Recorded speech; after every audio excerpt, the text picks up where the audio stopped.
Pasta বাচ্চাদের খুবই পছন্দের একটা খাবার, আর তা যদি হয় ঘরোয়া পদ্ধতিতে নিজের হাতের কাছে কিছু উপকরণ দিয়ে, তাহলে তো আর কোনো কথাই নেই।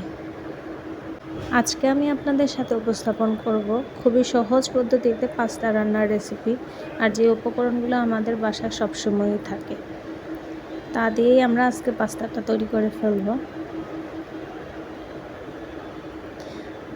আর পাস্তাটা রান্না করার জন্য আমি আগে থেকেই কিছু পাস্তা নিয়ে 2 কাপ মতো পাস্তা নিয়ে পানি দিয়ে ভালোভাবে সিদ্ধ করে নিয়েছিলাম। সিদ্ধ করার সময় পানিতে অবশ্যই একটু তেল দিয়ে নেবেন, তাহলে পাস্তাগুলো একটু ঝরঝরা হবে। তারপর আমি চুলাতে কড়াই বসিয়ে দিলাম, বসিয়ে তেল দিয়ে দিলাম। তেল দিয়ে দেওয়ার পর তেলের মধ্যে আমি পেঁয়াজ এবং কাঁচামরিচ কুচি দিয়ে দিলাম। এগুলোকে একটু ভেজে লাল লাল হওয়ার পরে আমি এখানে একটা ডিম আগে থেকে ফেটিয়ে রেখেছিলাম, সেটা দিয়ে দিব। তারপর ডিমটাকে পেঁয়াজের সাথে খুব ভালোভাবে মিশ্রণ করে নিতে হবে।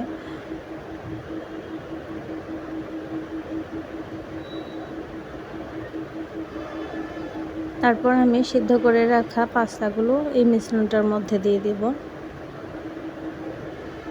তারপর মিশ্রণটার সাথে ডিম আর পেঁয়াজের সাথে পাস্তাগুলো ভালোভাবে নেড়েচেড়ে নিতে হবে। এবারে আমি একটু মরিচের গুঁড়া নিয়ে নিলাম, একটু লবণ দিয়ে দিলাম স্বাদ মতো, যার যার পরিমাণ মতো লবণটা দিয়ে দেবেন। এখানে আমি একটু দিয়ে দিলাম ম্যাগি মশলা।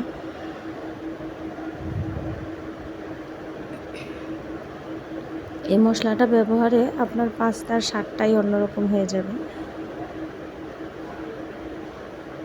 আমি নুডলস কিংবা পাস্তা রান্না করার সময় আমি এই মশলাটা সব ক্ষেত্রেই ব্যবহার করি, ইউজ করি, যেন খেতে একটু ভালো লাগে।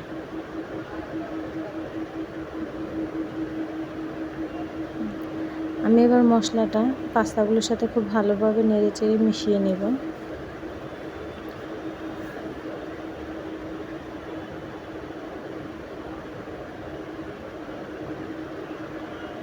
ব্যাস তৈরি হয়ে গেল আমার খুব সহজ পদ্ধতিতে ঝটপট মজাদার পাস্তা।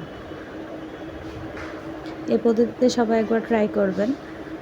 এখানে কোনো সয়া সস, চিলি সস কোনো কিছুই ব্যবহার করা হয়নি।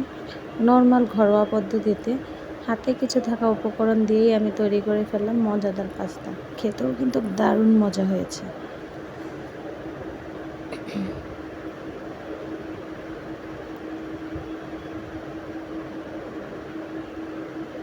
এভাবে সবাই বানিয়ে খেয়ে দেখবেন আপনার বাচ্চারা খুব মন ভরে খেয়ে ফেলবে। রান্নাও সহজ হলো, আপনাদের বাচ্চাদের জন্যও পুষ্টিকর হলো। আল্লাহ হাফেজ।